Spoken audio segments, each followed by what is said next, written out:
Hey, welcome back to the Powered by Football podcast.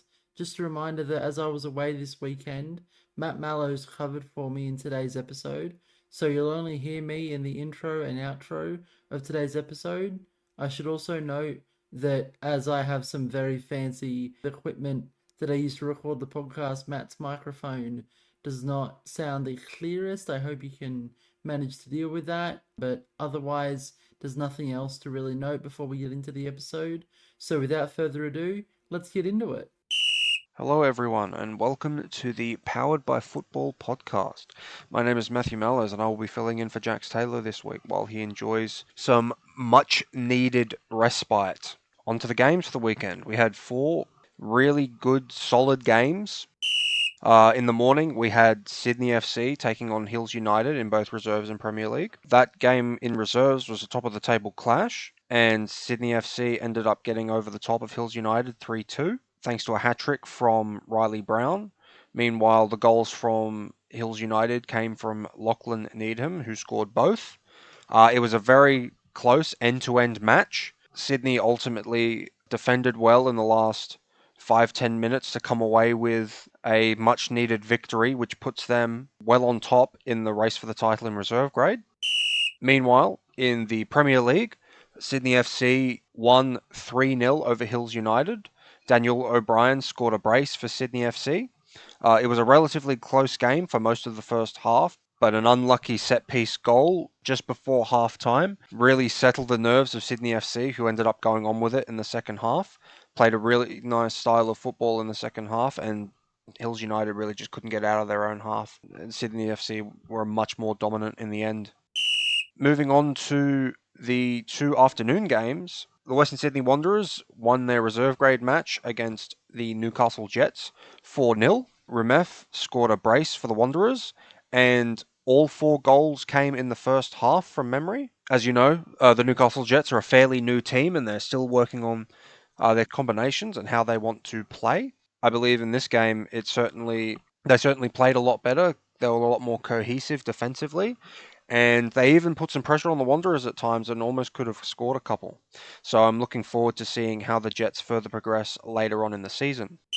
On to the Premier League game between the Newcastle Jets and the Wanderers. That game was a top of the table clash, as I said before. The Jets pretty much dominated from start to end. The Wanderers really didn't have an answer, and the Jets just created opportunity after opportunity.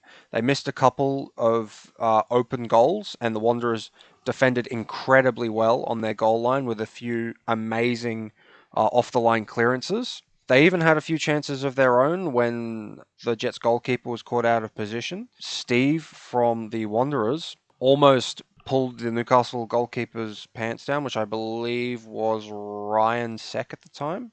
Only just missed, put the ball just wide from about halfway. But Jets, pretty comfortable win, and are going to be looking like the team to beat this year once again. Hopefully, St George had a nice week off. They beat the bye 3-0, so good on them.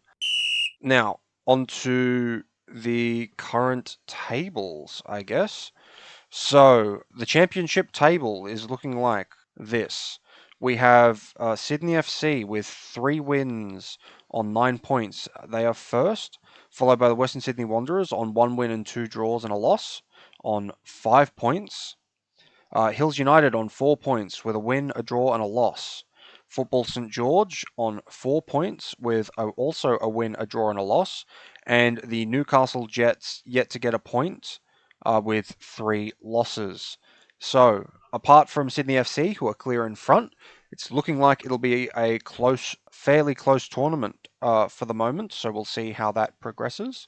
Stat-wise in the championship, we have Lachlan Needham leading the goal scoring with 6, followed by Riley Brown just behind him, and Craig Kilby in third place on 4 goals, and Riley Brown has 5 goals. Assist-wise, we have Finn O'Donovan on 3, Lachlan Needham on 2, and Mitch Albert on 1.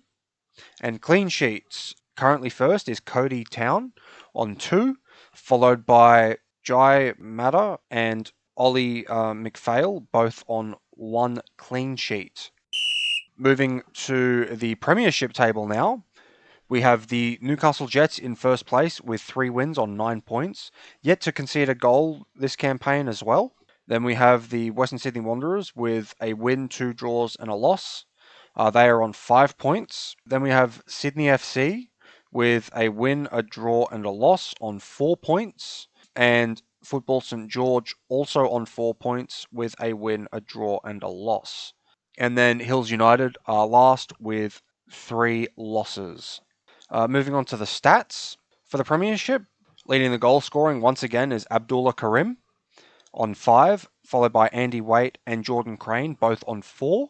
Rounding out the assists, we have Shannon Allanzark on 3 assists, with Mitch Albert and Fletcher Ball both on 2 assists.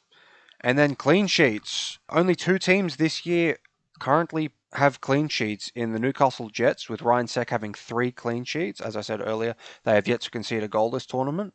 And we have Joshua Ryan on 1 clean sheet for Sydney FC. That's all from me this week. You will have Jax Taylor back with you next week running the podcast as usual, so you won't have to listen to my voice anymore. It's looking like it's going to shape up to be a very good season in both leagues. Despite some of the scorelines, they have been fairly close games, and I feel like a lot of the teams are a lot closer together in terms of strength in both competitions compared to last year. Stay tuned and come down and watch us play at Valentine Sports Park, where you can see all these games unfold. We also upload all the replays of these games onto YouTube at the New South Wales Power Chair Football Association YouTube channel.